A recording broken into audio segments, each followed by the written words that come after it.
In this video, we're going over how the Photoshop files that can be used for mouth replacement and mouth choices and dialogue planning are created and how they work in Dragonframe.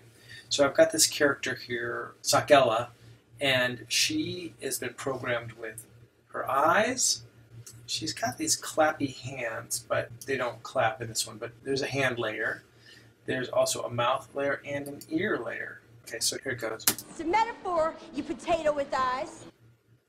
It's a metaphor, you potato with eyes. It's a metaphor, you potato with eyes. Okay, so I programmed this here. Let me show you how we can build a Photoshop file that comes in with layers like eyes, hands, ears, and mouth. Okay, switch over to Photoshop. She's a 600 by 600 pixel character. That's a good size for Dragonframe to handle. There's a bottom layer here that's just an empty head, and it's named BG. That's important. And then you have a layer of mouths. If you just were to look at them alone, they'd just be floating mouths. And obviously, it's easy to use the layers in Photoshop to make sure that your layers are lining up properly.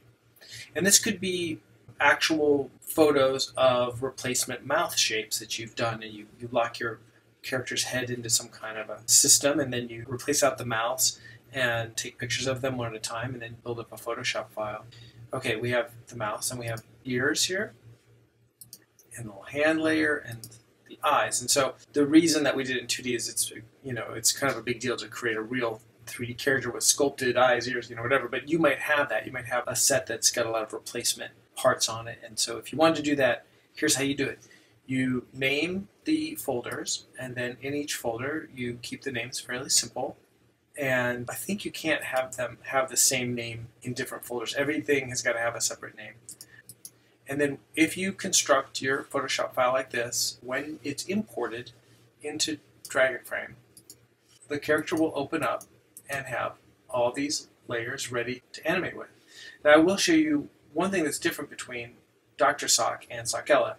Sakella's mouth shapes are fairly simple. If we click on mouth, down here in the programming area, okay, there's the mouth.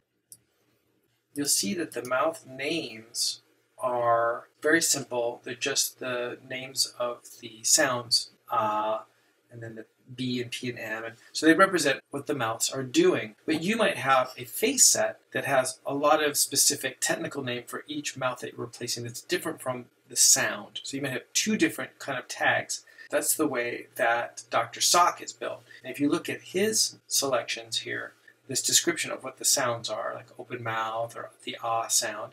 And then there's the actual name of the file down below. So this would be the mouth name if you had a set, mouth number 7, mouth number 8.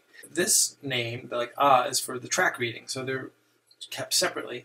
And if we go back to Photoshop and we go back to Dr. Sock, you'll see that his naming convention has the name of the file followed by a period and then a description of the sound. So it's mouth shape M03.L for making, in this case here, the L mouth shape.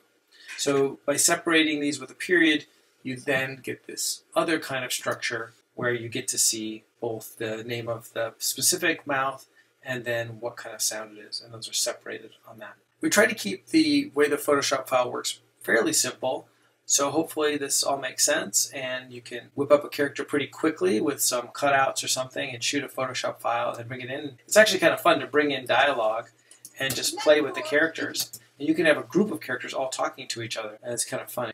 And of course, like we said before, you can bring all of this data, any bits of it that you want, into the X sheet. And if you don't see what you want showing up, you go right here to plus and you pick the layer that you want to be represented there. Good luck on creating a Photoshop file for track reading.